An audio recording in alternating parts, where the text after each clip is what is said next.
Shri BP Saroj ji, Rajya Sabha की माननीय सांसद श्रीमती सीमा द्विवेदी जी, यहाँ की विधायक डॉक्टर लीना तिवारी जी, आज के इस कार्यक्रम में उपस्थित श्री ब्रह्मदेव मिश्रा जी, अनिल श्रीवास्तव जी, लाल बहादुर पटेल जी, की लक्ष्मण जी, प्रदेश सरकार में मेरे सहयोगी मंत्री जी जयप्रताप सिंह जैकी जी, अश्वनी पटेल जी, राधा कृष्ण तिवारी जी, डॉक्टर अजय सिंह जी, राकेश शुक्ला जी, नंदन लाल जायसवाल जी और भारतीय जनता पार्टी, अपना दल और निषाद राज पार्टी के संयुक्त प्रत्याशी यहां से श्री डॉक्टर आर.के. पटेल जी और उपस्थित भाइयों बहनों, मैं आज आप सबके बीच में 2022 के विधानसभा चुनाव की दृष्टि से 7वें चरण में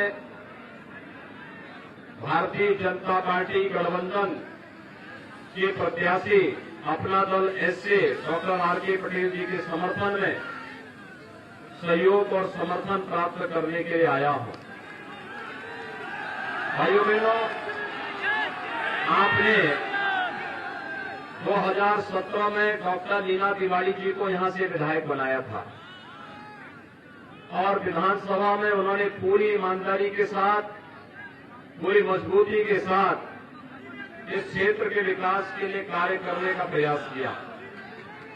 आप अनुमान कर सकते हैं 5 साल में से 2 साल तो कोरोना में जनता जनार्दन को बचाव करने में ही घटित हुए। उस सब के बावजूद पूरी ईमानदारी के साथ उन्होंने कार्य किया और आज इस मंच पर उपस्थित हुए फिर से वही हैं श्री डॉक्टर आर.के. पटेल को समर्थन देने और उनको आशीर्वाद देने के लिए मैं लीना तिवारी जी का हृदय से अभिनंदन करता हूं, स्वागत करता हूं। भाइयों बहनों,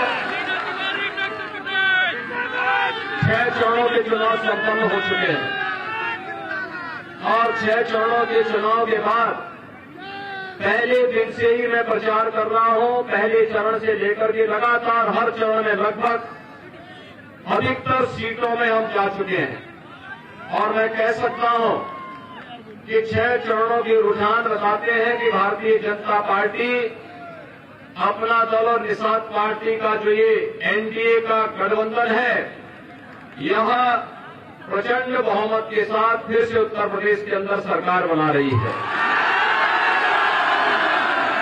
आपने देखा होगा चुनाव की घोषणा के बाद जो समाजवादी पार्टी और बहुजन समाजवादी पार्टी से जुड़े हुए पेशेवर माफिया और अपराधी थे, 4.5 वर्ष तक जो लोग छुपे हुए थे, वे लोग चुनाव की घोषणा के बाद एक बार फिर से माहौल खराब करने का प्रयास किए। लेकिन जब तीसरे चरण के दौरान रुझान आने प्रारंभ हो गए कि भारतीय जनता पार्टी गठबंधन की, डबल इंजन की ही सरकार, फिर एनडीए की सरकार उत्तर प्रदेश के अंदर बनने वाली है, तो से सपा बसपा के बहुत सारे नेताओं ने विदेशों के टिकट अभी से बुक कराने शुरू कर दिए भागने के। और भाइयों बहनों, 10 मार्च को जब परिणाम आएंगे आप देखेंगे ज्यादातर नेता भाग चुके होंगे उनके, और जितने भी अपराधी और माफिया हैं ये भी कहीं न कहीं अपने बिलों के अंदर घुसते हुए दिखाई देंगे। आज मैं इसीलिए आपके पास आया हूं। मैं आपसे पूछना चाहता हूं 2017 के पहले क्या आपको बिजली मिलती थी क्या? 2017 के बाद तो मिली है ना। बिजली में कोई भेदभाव तो नहीं हुआ, सबको बिजली, पर्याप्त बिजली, यानी सबका साथ सबका विकास का जो प्रधानमंत्री मोदी जी का नारा है, उसके अनुसार ही सबको बिजली, पर्याप्त बिजली देने का लक्ष्य भी हम लोगों ने प्राप्त किया। भाइयों बहनों, कोरोना कालखंड में हम सब रह रहे हैं। कोरोना में फ्री में उपचार, फ्री में वेब टेस्ट, फ्री में वैक्सीन। कितने लोगों ने वैक्सीन ले ली है? वैक्सीन का कोई पैसा तो नहीं लगा। अब सपा बसपा की सरकार होती है, सारी वैक्सीन बिक जाती बाजार में, किसी गरीब को वैक्सीन नहीं मिल पाती। लेकिन मोदी जी ने ऐसी पुख्ता व्यवस्था की और एनडीए की सरकार थी, प्रचंड बहुमत की सरकार थी, तो भाइयों बहनों हर गरीब को, हर जरूरतमंद को, हर नागरिक को वैक्सीन मिल गई। और थर्ड वेव कब आई कब गई कोई पता नहीं। भाइयों बहनों, कोरोना काल खंड में हर गरीब को 2 बार राशन मिला कि नहीं मिला है? मिला है। राशन देने में कोई भेदभाव तो नहीं हुआ है। और राशन के साथ दाल, तेल और नमक ये भी मिलना है ना? क्या 17 के पहले भी मिलता था क्या? 17 के पहले ये पैसा कहां जाता था? सपा के गुर्गे खा जाते थे और मोहन जी का हाथी का पेट इतना बड़ा है कि उस पूरा का पूरा राशन नहीं निकल सकता। भाइयों बहनों, ये जो लोग गरीबों का राशन खा जाते थे, विकास के बड़े बड़े परियोजनाओं पर डकैती डालते थे, इन्हीं माफियाओं के लिए तो हम लोगों ने बुलडोजर बनाया है। बुलडोजर ये हाईवे भी बनाता है और माफिया और अपराधियों को भी बोलती बंद करता है। ये बुलडोजर बोलता नहीं है, लेकिन माफियाओं की बोलती बंद जरूर कर देता है। आपने देखा होगा, जौनपुर तो इत्र की नगरी के रूप में कभी विख्यात था, लेकिन समाजवादी इत्र क्या बनाया, और पता लगा कि वह तो सब गरीबों का राशन और गरीबों का पैसा लेकर के बैठा हुआ है। इत्र केवल बोर्ड लगा था, इत्र बनता नहीं था। जब हम लोगों ने वहां बुलडोजर का उपयोग किया तो आपने देखा होगा, गड्डी की गड्डी, ढेर की ढेर, पहाड़ की पहाड़, नोटों की गड्डियां निकलती दिखाई दी। और इसीलिए आज मैं आपके पास आया हूं। अभी तो ये शुरुआत है। 10 मार्च के बाद सरकार बनेगी। उज्ज्वला योजना के हर लाभार्थी को साल में 2 बार होली और दीपावली को फ्री रसोई गैस का सिलेंडर भी उपलब्ध होगा। 60 वर्ष से ऊपर की हर माता बहन को परिवहन निगम की बस में फ्री में यात्रा की सुविधा भी उपलब्ध करवाएंगे।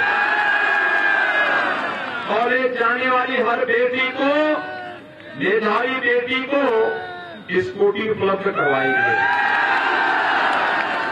और गरीब कन्याओं की शादी के लिए मुख्यमंत्री सामूहिक विवाह योजना हमने 2017 में प्रारंभ की थी। 51,000 रुपये कन्यादान के लिए अनुदान के रूप में हम देते हैं।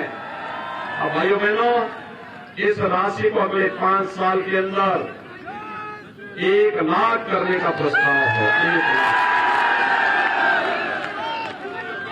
भाइयों बहनों, अन्नदाता किसान जो अपने यहाँ ट्यूबवेल का कनेक्शन लेता है, अगले 5 साल के अंदर ऐसी व्यवस्था करेंगे कि ट्यूबवेल का बिल उनका 0 रहेगा। 0, 1 भी पैसा नहीं रहेगा।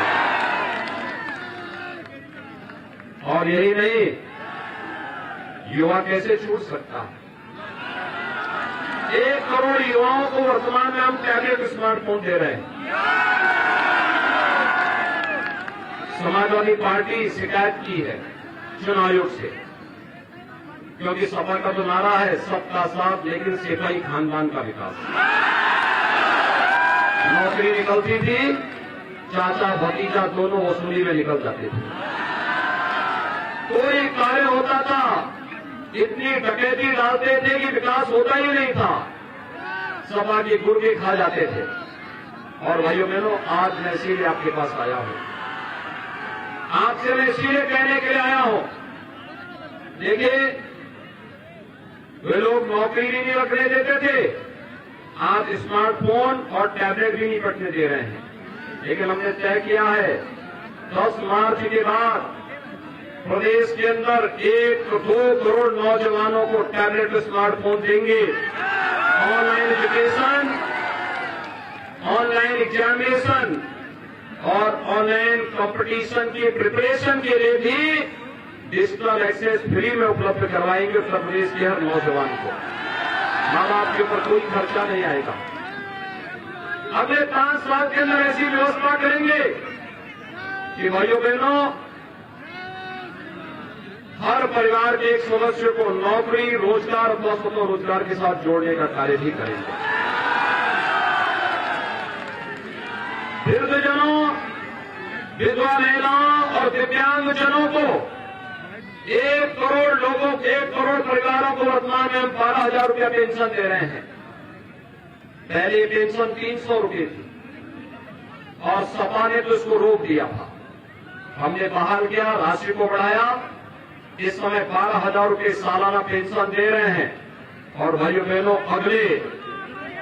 अगले 5 साल के अंदर हमारा प्रयास है इस राशि को बढ़ा करके 12,000 से बढ़ा के 18,000 रुपये सालाना करने का विचार है। गरीबों को सहायता मिलनी चाहिए कि नहीं मिलनी चाहिए? जरूरतमंदों को सहायता मिलनी चाहिए कि नहीं मिलनी चाहिए? नौजवानों को रोजगार मिलना चाहिए कि नहीं मिलना चाहिए? गरीबों का राशन मिलना चाहिए कि नहीं मिलना चाहिए? लेकिन सपा बसपा के एजेंडे में ये नहीं है। उनकी सहानुभूति गरीब के लिए नहीं, नौजवान के लिए नहीं है, महिलाओं की सुरक्षा के लिए नहीं है। उनकी सहानुभूति तो पेशेवर माफिया, अपराधियों और आतंकवादियों के प्रति है। और इसलिए भाइयों बहनों, हम लोग आपके पास आए हैं आपसे कहने के लिए, विकास और बुलडोजर साथ साथ चले, इसके लिए दमदार सरकार चाहिए।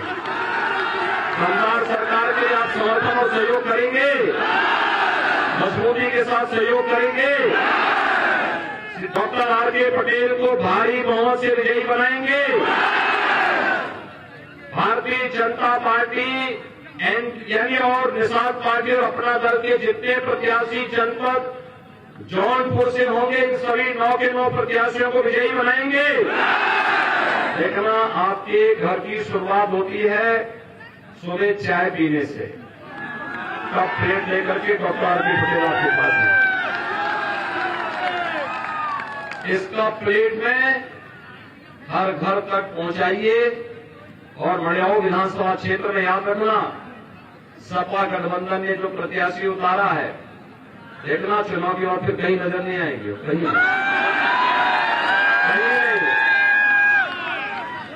देखो, मुगलाबाद शाहपुर से मैं आ रहा हूं, वहां के लोग पश्चाताप कर रहे थे। मैं बीच में भी वहां गया था एक बार वहां दर्शन नहीं हुए। इस बार यहां चुनाव लड़ेंगे, अगले बार दूसरी जगह चुनाव लड़ेंगे, तीसरी बार वो बिहार चुनाव लड़ने निकल जाएंगे। हम लोगों का कोई भरोसा नहीं है। भारतीय जनता पार्टी, अपना दल और निषाद राज पार्टी का गठबंधन एक मजबूत गठबंधन है। ये गठबंधन 2019 में भी था, 2022 में भी है और 2024 में भी मजबूती के साथ आगे बढ़ेगा। सभी लोग विजयी बना के भेजेंगे। कब प्लेट पर मड़ियाऊ में वोट देंगे ना, आर.के. पटेल को भारी बहुमत से विजयी बनाएंगे। भाइयों बहनों, आप सबका मैं अभिनंदन करता हूं। एक शर्त, चुनाव के दिन पहले मतदान, सभी लोग सहमत हैं? दोनों हाथ उठा करके मेरे साथ बोलेंगे, भारत माता की, भारत माता की।